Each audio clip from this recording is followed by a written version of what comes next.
Oke, assalamualaikum warahmatullahi wabarakatuh. Selamat siang, salam sejahtera untuk kita semua. Baik, pada video kali ini saya akan membahas mengenai kontaktor magnetik. Ya. Jadi ini adalah komponen kelistrikan yang paling utama ya, yang nantinya akan kita gunakan pada praktikum untuk kontrol motor 3 fasa. Baik. Seperti apa bentuk fisiknya dari kontaktor magnetik itu? Oke, lihat. Ini adalah bentuk fisik dari kontaktor magnetik. Ya, kita akan bahas kontaktor magnetik. Kita bahas dulu dari definisinya. Kontaktor magnet atau disebut kontaktor saja adalah saklar daya yang bekerja berdasarkan kemagnetan. Ya. Bekerja berdasarkan kemagnetan. Jadi dia adalah saklar daya yang bekerja berdasarkan kemagnetan. Jadi kalau kita lihat fungsi atau kontaktor ini adalah mirip dengan relay ya. Saklar yang bekerja berdasarkan kemagnetan. Kemagnetan ini akan timbul apabila kumparan magnet atau koil itu dialiri arus listrik. Yang dimana ketika koil tersebut dialiri arus listrik, maka akan timbulnya medan magnet, dan medan magnet tersebut akan menggerakkan kontak atau akan menarik kontak dan berubah dari kondisi normalnya. Kontaktor magnet sama halnya dengan tombol tekan ya, atau push button yang memiliki kontak NO dan kontak NC ya. Jadi dia juga punya kontak ya guys, ada kontak NO normally open ataupun kontak NC normally close. Kontaktor magnet pada saat terjadi kemagnetan, maka kontak NO akan menjadi ini perlu dikoreksi ya, akan menjadi close ya. N normally open akan menjadi close. Ingat, bukan normally open menjadi normally close, tetapi normally open menjadi close, dan kontak NC atau normally close menjadi open. Jika arus listrik yang mengalir pada koil diputus, maka kontak pada kontaktor akan kembali seperti semula atau kembali menjadi normal ya. Kemudian saya akan coba ingin membandingkan apa sih perbedaan antara kontaktor magnet dan relay ya. Jadi ini adalah kontaktor magnet ya kan. Nah, sedangkan ini adalah relay ya, relay dengan 4 channel, 14 pin, coil 24 volt DC. Nah, oke, perbedaan pertama adalah dari segi aplikasi ya. Jadi kontaktor magnet ini pengaplikasiannya untuk daya yang lebih besar ya, daya yang lebih besar. Kenapa dibilang daya yang lebih besar? Karena pada kontaktor magnet ini itu menyediakan kontak utama ya, yang dimana kontak utama ini tidak dimiliki oleh si relay. Nah, jadi si relay ini hanya kontak biasa saja.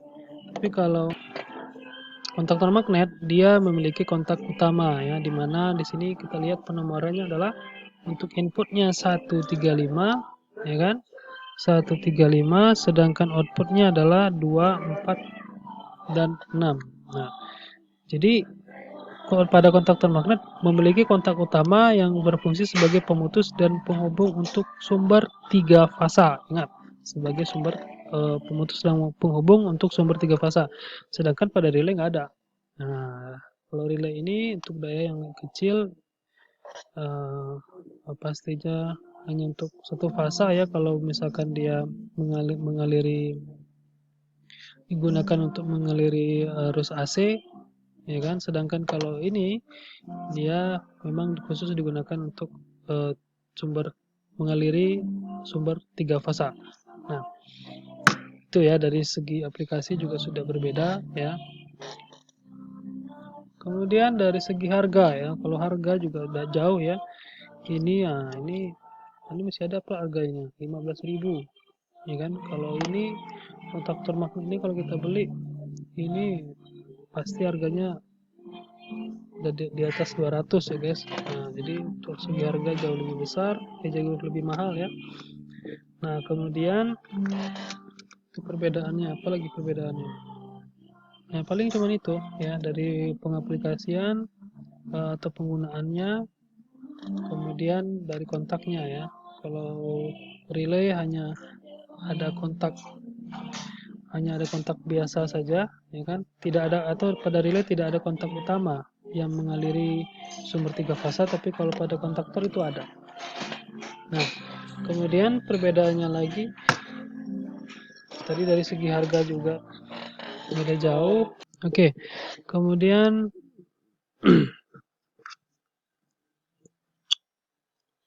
perbedaannya lagi antara kontaktor magnet dengan relay ini adalah pada relay, misalkan kita ingin mengecek fungsi dari kontak-kontaknya apakah berjalan dengan baik atau bekerja dengan baik, maka kita harus mengaktifkan koil, ya kan? Koilnya harus kita aktifkan dulu agar kontaknya dapat berubah dari kondisi normal, baru bisa kita cek ya, apakah kontak ini masih bagus atau tidak.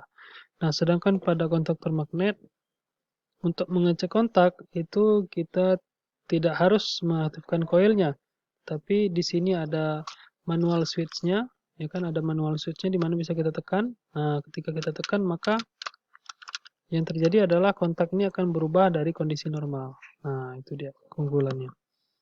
Kalau pada relay nggak bisa, kita harus aktifin dulu koilnya agar kontaknya bisa berubah dari kondisi awalnya. Nah, kemudian lagi pada kontaktor magnet ini,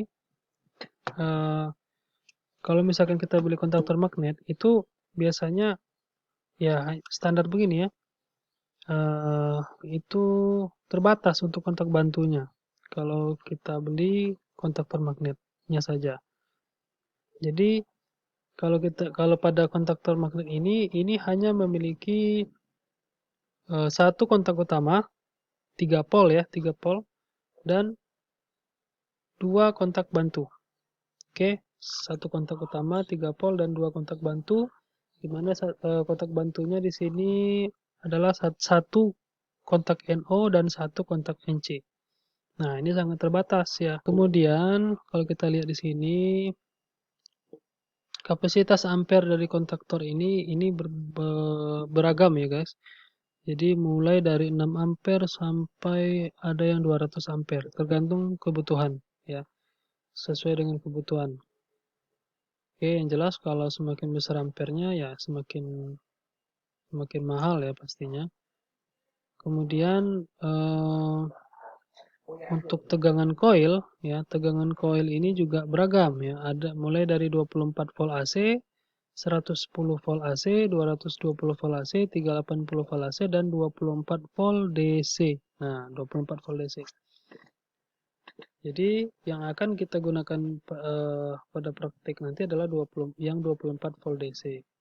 Nah, jadi koilnya DC atau kontrolnya DC ya kan 24 volt, tapi dia bisa mengontrol AC 3 pas 380 volt AC.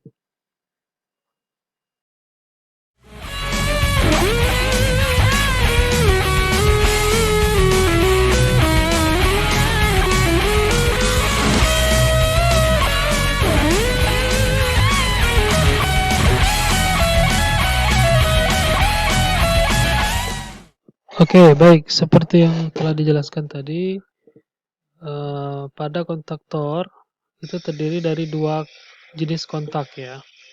Terdiri dari 2 macam kontak. Yang pertama disebut dengan kontak utama, yang kedua disebut dengan kontak bantu. Oke, kontak utama dan kontak bantu. Nah, kita bahas dulu kontak utama. Kontak utama dirancang lebih luas dan tebal, sehingga mampu untuk dialiri arus listrik yang relatif besar. Maksudnya lebih luas dan tebal itu berarti penghantarnya ya guys. Penghantarnya itu pastinya dia lebih luas dan lebih tebal ya, dibandingkan dengan kontak bantu. Sehingga memang dirancang untuk mengalirnya arus yang lebih besar, yaitu arus dari sumber 3 fasa. Kontak utama itu untuk penomorannya itu diberi label 1, 3, dan 5 untuk inputnya. Biasanya dihubungkan dengan sumber listrik R, S, dan T atau sumber listrik 3 fasa. Sedangkan kontak 2, 4, dan 6 itu outputnya itu baru dihubungkan ke beban. Ya. Salah satunya adalah beban motor listrik 3 fasa. Yang dimana dilabeli dengan UVW. Nah, coba kita lihat gambar ini. Ini adalah simbol dari kontaktor magnet, di mana di sini kalau kita lihat ada 3 bagian utama ya. Yang pertama ada koil, yang kedua ada kontak utama, dan yang ketiga adalah kontak bantu. Untuk koil sendiri itu diberi label A1 dan A2 ya. Oke, A1 dan A2. Jadi mirip dengan relay ya. Kontak utamanya seperti yang sudah dijelaskan tadi, yaitu 1, 3, dan 5 untuk input, 2, 4, 6 untuk output. Nah, kemudian untuk kontak bantunya ya, nah ini yang harus kalian pahami. Jangan sampai nanti tertukar-tukar dengan relay ya. Untuk kontak bantunya ini, untuk bantu NO itu inputnya 13 dan outputnya 14 ya. Inputnya 13 dan outputnya 14. Kemudian kontak bantu NC itu 21 untuk inputnya dan 22 untuk outputnya. Kemudian kalau untuk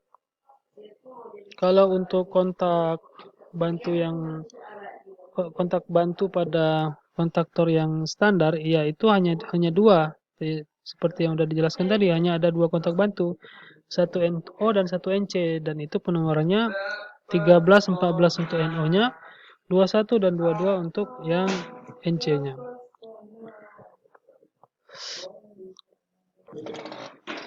Oke, kemudian kok di sini ada tambahan 2 kontak lagi, ada NC 3132 dan ada NO 4344. Nah, ini berarti mungkin dimaksudkan untuk jenis kontaktor yang lain ya, bukan yang ini.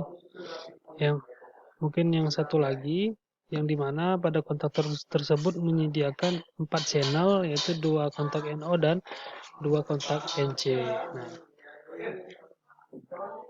oke, kita lanjut.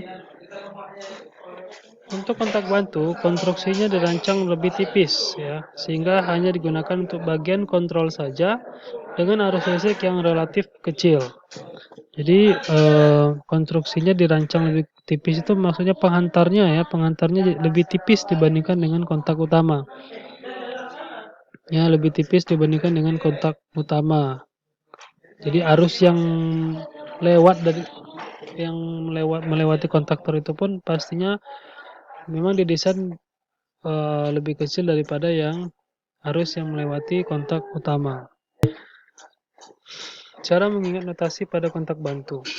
Untuk mempermudah atau menghafal tentang notasi kontak utama dan kontak bantu pada kontaktor magnet, ada cara yang mudah menghafal menurut versi saya.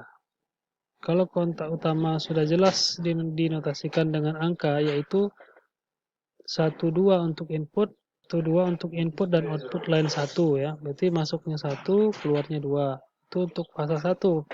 3, 4 untuk input dan output dari line 2 atau fasa 2, dan 5, 6 untuk input dan output dari line 3. Ya, itu kan tadi udah kita bahas yang ini ya. 1, 2, 3, 4, 5, 6. Sekarang bagaimana dengan kontak bantu? Yang tadi dari kontak NO dan NC. Nah, caranya gampang. Ini berarti lihat ya, ini kan nomor pertama itu 13 inputnya, 14 outputnya. Berarti kalau 1 di sini artinya menandakan channel pertama atau kontak pertama. Kemudian 3 di sini dimaksudkan adalah kalau 3 ini berarti dimaksudkan adalah kontak NO berarti. Jadi kalau 13 berarti kontak bantu pertama pada kontaktor magnet yang NO. Kemudian 14 adalah keluarannya. Berarti kalau kontak kedua berapa? Kontak kedua berarti 2, ya kan? Kontak kedua adalah 2, 1. 2 ini adalah maksudnya kontak kedua, 1 ini adalah NC. Berarti suaranya adalah 21 untuk inputnya dan 22 untuk outputnya. Nah, jadi kalau kontak ketiga apa? Kalau kontak ketiga berarti kalau misalkan dia ada kontak ketiganya ya, berarti 31 dan keluarnya adalah 32. Berarti NC kan? Karena 12. Kalau NO berarti di kontak keempat berarti 43 dan keluarnya 44. Artinya gini, kalau dia labelnya ada tiganya, berarti dia NO. NO untuk inputan. Kalau 4 berarti NO untuk outputan ya. Kemudian kalau dia 1 berarti untuk NC yang inputan, kalau dia 2 untuk NC yang outputan. Jadi seperti itu. Jadi kalau misalkan ada expand lagi nih kan ada kontak bantu kontak bantu pada kontaktor itu kan bisa ditambah. Nah, kalau ditambah berarti apa nih kira-kira penomorannya? Penomorannya misalkan NO berarti 5, kalau NO berarti 53 untuk inputnya, 54 untuk outputnya. Nah, kemudian kalau dia NC berarti yang ke-6-nya berarti apa? 61 untuk inputnya, 62 untuk outputnya. Kemudian kalau NC lagi berarti 71 NC untuk input, 72 NC untuk output. Kemudian kalau satu lagi berarti 8 berarti 83 untuk input, 44 untuk output. Nah, gitu aja ya cara menghafalnya.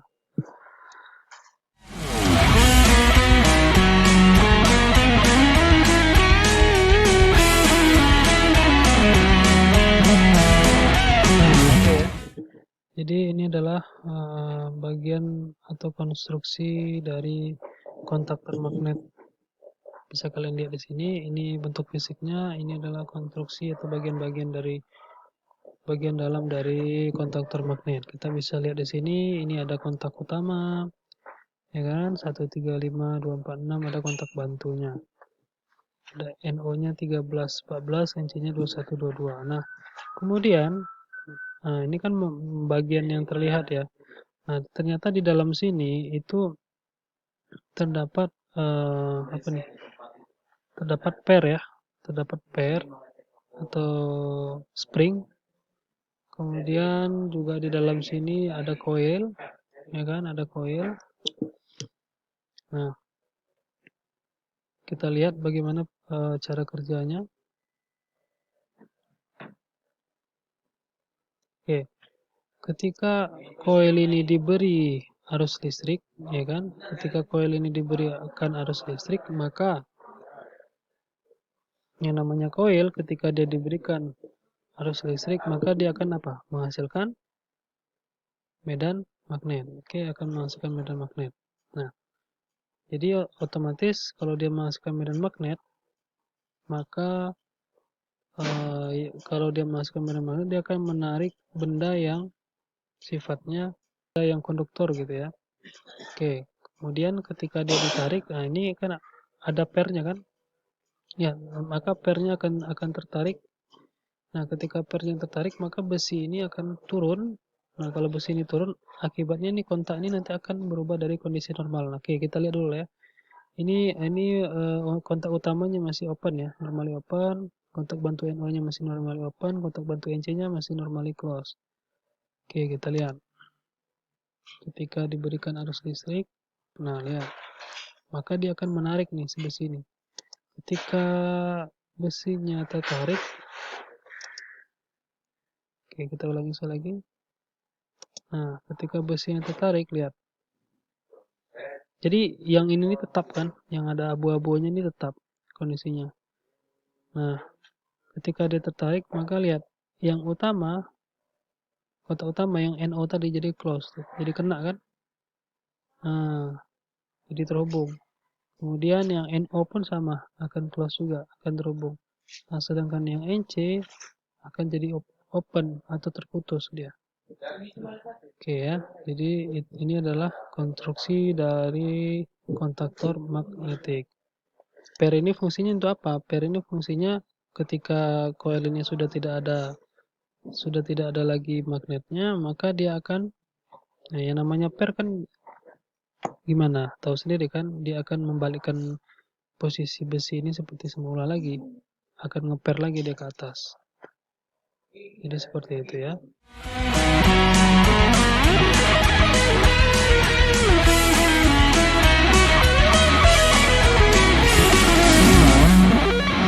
Oke, baik. Kita akan coba melihat rangkaian dari aplikasi penggunaan kontaktor magnet. Nah, kita bisa lihat di sini, di situ ada tombol on, ada tombol off, ada coil dari kontaktor magnet, ya kan? Ada kontak bantu 1314 NO dan ada kontak utama yaitu 12. Nah, cara kerja rangkaiannya adalah, nah ini sederhana ya. Ketika on-nya ditekan, maka arus akan masuk ya. Arus akan masuk mengaktifkan coil. Oke. Ketika on-nya ditekan, arus akan masuk mengaktifkan coil kontaktor. Nah, ketika coilnya aktif, maka akan merubah seluruh kontak karena besi yang ini tertarik kan, artinya dia akan mengubah seluruh kontak, yang NO jadi close, yang NC jadi open. Artinya nanti 1314 ini akan jadi close dan 12 ini juga akan jadi close. Nah, ketika dia jadi close artinya ini akan terhubung. Nah, fungsinya di sini sebagai pengunci, yang dimana ketika on-nya nanti dilepas, coilnya akan tetap aktif atau kontaktornya akan tetap aktif. Nah, kemudian 12 ini kontak utamanya juga akan jadi close, di mana akan mengaktifkan lampu di sini. Oke, coba kita lihat simulasinya.